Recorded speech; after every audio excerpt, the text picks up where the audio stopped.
निगाहें India news, हर खबर पर पैनी नजर। साल 2022 बिगुल बज चुका है। मुख्यमंत्री चुनाव की घोषणा अब ये कहिए कि इस तरीके से नजदीक आते ही चुनावी खेमे और राजनीतिक पार्टियों में फिलहाल कौतूहल का विषय बना हुआ है। आखिरकार 2022 में यूपी का रण कौन जीतेगा और यहाँ पर आकर के यहाँ की सत्ता से काबिज केंद्र तक आखिर किसकी यहाँ से तूती बोलेगी, ये अपने आप में एक बड़ा सवाल है। तमाम राजनीतिक पार्टियां जनता के बीच जा करके और अपने विचार विमर्श को लेकर के लोगों के बीच में जाना शुरू कर दिया है चुनावी रण को लेकर के। अगर बात करें सत्ताधारी बीजेपी की, तो उन्होंने पूरी तरीके से कमर कस ली है और उसका हम उदाहरण आपको बताएंगे कि जिला पंचायत सदस्य के चुनाव के नाम पर जिस प्रकार से डिप्टी सीएम इस वक्त हम मौजूद है प्रयागराज में, और यहां पर आकर के उन्होंने किस तरीके से बैठकों का दौर शुरू किया और अध्यक्ष पद के नाम में जिस तरीके से यहाँ पे बात चली है। आखिरकार बीजेपी खेमे में ये लगता है कि यूपी चुनाव को लेकर के, मुख्यमंत्री चुनाव को लेकर के इनके अंदर कहीं ना कहीं कौतूहल का विषय बना हुआ है, क्योंकि इतिहास दोहराने की बात होगी। बात यह हो रही है कि यूपी में फिलहाल दोबारा सरकार किसकी बनेगी और इतिहास दोहराया जाएगा या अपने आप में एक बड़ा सवाल रहेगा।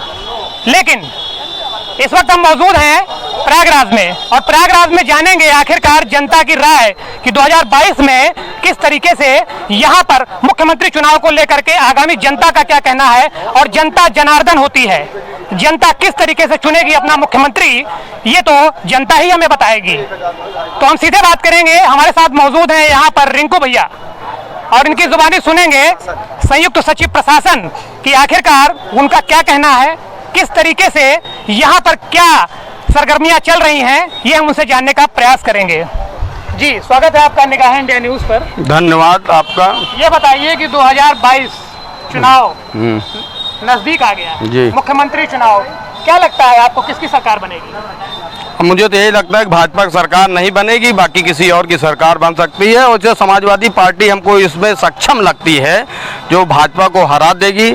हम लोग अधिवक्ता हैं, इस सरकार ने ना अधिवक्ता के लिए कार्य किया, ना श्रमिक के लिए इन्होंने कार्य किया और कोविड काल में 15 महीने से हम लोगों के पास न 1 रुपए का रोजी है, न रोजगार है, किसी प्रकार का कोई सहायता नहीं है।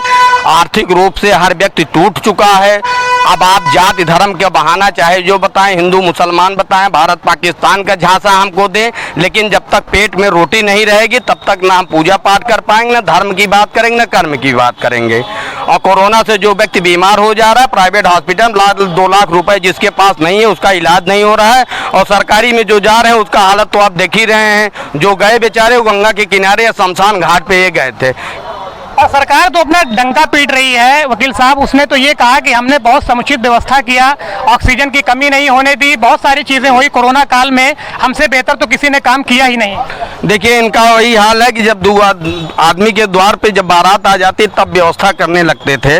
जब पहली लहर आई उसके बाद इनको ऑक्सीजन चीज़ों की व्यवस्था करनी चाहिए थी। जब दूसरी लहर आई तो आपने ऑक्सीजन इन सब की व्यवस्था में फेल्योर रहे। हर आदमी जो है आर्थिक रूप से टूटा था, लोगों के पास ना ऑक्सीजन था, ना सिलेंडर था, ना दवा था, इवन रोटी भी नहीं थी, लोग सब्जी भी नहीं खा पा रहे थे। आज आप देख लीजिए सरसों का तेल 200 रुपए 210 रुपए लीटर बिक रहा है, पेट्रोल 100 रुपए मिल रहा है।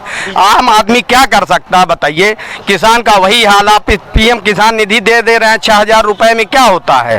हर आदमी हर व्यक्ति परेशान है। रही बात आप आर्थिक रूप से व्यक्ति को देख लीजिए, 15 महीने से हर अधिवक्ता बिना माँ के बच्चे की तरह टाल रहा है। न हाई कोर्ट में उसकी कोई सुनवाई हो रही है, न राज्य सरकार न केंद्र सरकार, आर्थिक रूप से कोई पैकेज नहीं। इनका फर्जी आता है 5 लाख करोड़ का पैकेज, 10 लाख करोड़ का पैकेज, 1 रुपए का पैकेज नहीं। जब अधिवक्ता के जो पढ़ा लिखा वर्ग है जब उनके लिए नहीं कर पा रहे हैं तो उन श्रमिकों किसानों के बारे में क्या करेंगे जो अपने अधिकारों को जानता ही नहीं। हम तो अपना अधिकार जानते हैं, उसके बावजूद अधिकार नहीं ले पाते हैं। जो दूसरों की न्याय की लड़ाई लड़ते हैं आज अपनी लड़ाई लड़ने में असक्षम है। इस सरकार के जो कुकृत्य हैं उस कुकृत्य से इनका विनाश होगा, ये मेरा अपना व्यक्तिगत विचार है। रही बात जनता इनको आने वाले समय में जवाब दे देगी और इतनी बेहतरीन, और हर व्यक्ति कहता है मैं जीत रहा हूं, लेकिन जनता जनार्दन 5 मिनट में वोटिंग के दिन फैसला कर देती है। पिछली बार भी इनका था कि 14 साल वनवास किए, तो मेरा तो अनुमान है कि कम से कम 24 साल वनवास करेंगे। लेकिन एक बात बताइए वकील साहब, ठीक है हम आपकी बात मानते हैं कि बहुत सारी खामियां हैं, बहुत सारी चीजें हैं, लेकिन यहाँ पे माननीय प्रधानमंत्री खुद सर्वोच्च यहाँ पर उच्च न्यायालय में आए, यहाँ पर कई बार योगी जी भी आए, आप लोगों की बैठकों का दौर हुआ, बहुत सारी चीजें हुई, तो आपको क्या लगता है कि यहाँ पर आप लोगों की बात नहीं सुनी गई? आप लोगों ने भी यहाँ धरना दिया, बहुत सारी चीजें हुई, आखिर खामियां कहाँ दिखाई दी? बेसिकली ये जो सरकार है बहुत तानाशाही है। ये सिर्फ अपने मन की कार्य करते, किसी की सुनते ही नहीं। हमें तो लगता है ये अपने मंत्री विधायक की भी नहीं सुनते होंगे तो आम जनता की क्या सुनेंगे। इनको ये लगता है कि 4 माफियाओं घर गिरा दिए तो इससे देश चलेगा। अरे भैया, रोजी रोजगार रोटी कुछ तो देंगे। इनसे ज़्यादा पूर्ववर्ती सरकारें जितने भी थे उन्होंने वैकेंसी ले आए और भरे। इनकी जो भी वैकेंसी आ रही, कोई वैकेंसी भरी ही नहीं जा पा रही है। ये कहना है कि पूर्ववर्ती सरकारों ने इसमें बहुत रायता फैलाया था, हम उसे साफ कर रहे हैं। देखिए, रायता फैलाना न फैलाना, जब इनकी सरकार चली जाएगी तो पता चलेगी ये उनसे बड़े रायताबाज थे। लेकिन आप एक बात बताइए, ठीक है वो कहते हैं कि यूपी में इतने सारे पद खाली हैं, क्यों नहीं भरे जा रहे हैं? आखिर क्या लगता है आपको, किस तरीके से जनता जो है बेरोजगार घूम रही है? किसी प्रकार का कोई रोजगार नहीं है, ना आप कोई फैक्ट्री लगा रहे हैं। आप सड़क पे जो दुकानदार हैं उनका आप 2000 रुपए चालान कर दे रहे हैं। कोई आदमी गाड़ी से जा रहा है उसको आप रोक दे रहे हैं। थाने का गेट का नाम होता है बाली, वहाँ FIR कराने, ये लोग FIR ही नहीं कर रहे हैं तो इसलिए बता रहे हैं कि ये अपराध नहीं हो रहा है। आप देख लीजिए, पेपर उठा के देख लीजिए, इस देश का इन लोगों ने क्या हाल कर दिया है।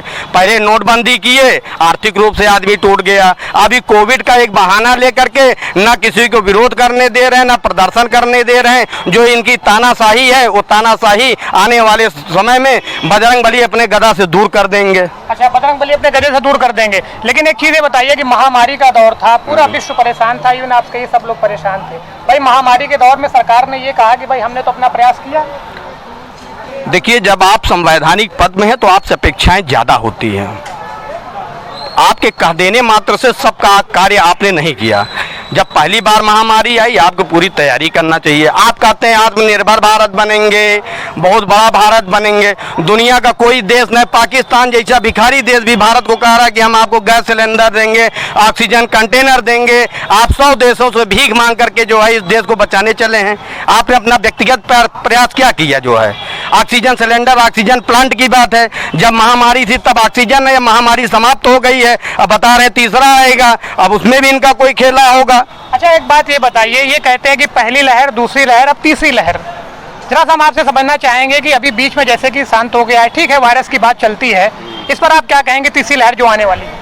देखिए भाई, ये बीमारी, इसके बारे में कोई डॉक्टर ज़्यादा बेहतर बता सकता। मैं अधिवक्ता हूँ, सामाजिक जो परेशानियाँ वो मैं बता दे रहा हूँ। तीसरा लहर अब WHO जो कहेगा, ICMR जो कहेगा, भारत के जो मेडिकल स्वास्थ्य विभाग कहेगा, उत्तर प्रदेश स्वास्थ्य विभाग कहेगा, उस पर हमें विश्वास करना चाहिए। हाँ, ये मेरा मानना, मैं भी जनता से अपील करता हूँ, आप लोग किसी अफवाह में मत आइए। हर व्यक्ति टीका लगवाए, टीका लगवाएंगे आप सुरक्षित रहेंगे।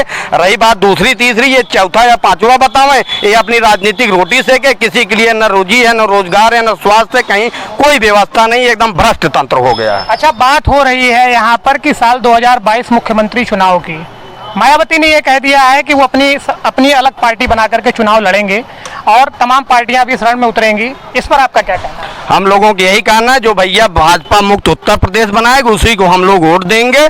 हम लोगों का जो भी सरकार, दूसरी सरकार बनाना, बस भाजपा की सरकार नहीं बनाना, क्योंकि इनकी आर्थिक नीतियाँ, इनकी सामाजिक नीति सब कुछ फेल हो चुकी है। हमारे साथ यहाँ पर एक अधिवक्ता और मौजूद हैं, हम उनसे भी बात करने की कोशिश करेंगे, आखिर उनका इस पर क्या कहना है। जी देखिए, ये जो महामारी का दौर था, इस महामारी के दौर पे माननीय सर्वोच्च न्यायालय तक ने ये कहा कि आपातकालीन चीज़ों की व्यवस्था नहीं की जा सकती है। जैसा हमारे साथ हमारे पूर्व महासचिव महोदय ने कहा कि रोजगार की समस्या, तो ये वास्तविकता है कि सरकार ने भी पूर्ववर्ती सरकारों की तरह रोजगार के नाम पर सिर्फ पतीला बजाया है और किया कुछ नहीं है। अधिवक्त ये 4 लाख का पैकेज, 5 करोड़ का पैकेज, इन्होंने सिर्फ पैकेज दिया है, उसको जमीनी सतह पे कुछ नहीं किया है, और खासकर अधिवक्ताओं के लिए। लेकिन जहाँ तक महंगाई की बात है, सिर्फ एक ऐसा मुद्दा है महंगाई, जिस पर ये कंट्रोल नहीं कर पा रहे हैं, जिससे बड़ा मुश्किल है कि ये दोबारा इतिहास को दोहरा पाएंगे। तो फिलहाल आपने देखा, लेकिन जिस तरीके से इन्होंने अपराध पे लगाम लगाया है, अपराधियों पे लगाम लगाया है, वो काबिले तारीफ है। उसको मैं गलत नहीं कह सकता, वो सही है। बाकी देश के विकास की जहाँ तक बात है, माननीय प्रधानमंत्री नरेंद्र मोदी जी अपनी तरफ से पूरा प्रयास कर रहे हैं। और ये वैश्विक महामारी थी, अमेरिका, रूस, जापान, इतने बड़े बड़े देश, इतने शक्तिशाली देश, जब वो इससे त्राहिमाम हो गए तो अभी तो हम विकसित विकासशील देशों की श्रेणी में हैं, तो अभी हम कुछ कह नहीं सकते। आपको क्या लगता है 2022 में किसका बिगुल बजेगा? देखिए, अब ये तो जनता डिसाइड करेगी कि 2022 में किसका बिगुल बजेगा, लेकिन हाँ, ये मैं जरूर कह सकता हूँ कि राहें किसी के लिए सरल नहीं है, कठिन सबके लिए है। तो जैसा कि आपने देखा, इस वक्त हम यहाँ पर हैं यूपी के हाई कोर्ट इलाहाबाद प्रयागराज में, लेकिन यहाँ पर जो साफ कहना है कि फिलहाल इनकी तो नाराजगी है कि सरकार ने फिलहाल इनके लिए कुछ नहीं किया, या फिर आगामी दौर जो बातचीत यहाँ पर चलती रही किस तरीके से सरकार के बीच इनकी बात बनी, लेकिन अधिवक्ताओं के लिए फिलहाल कुछ नहीं किया। इनका साफ तौर पर यह कहना है कि फिलहाल यहाँ से तो खतरे की घंटी बज रही है। प्रयागराज इलाहाबाद हाई कोर्ट से नितिन द्विवेदी, निगाहे इंडिया न्यूज के लिए। निगाहे इंडिया न्यूज, हर खबर पर पैनी नजर।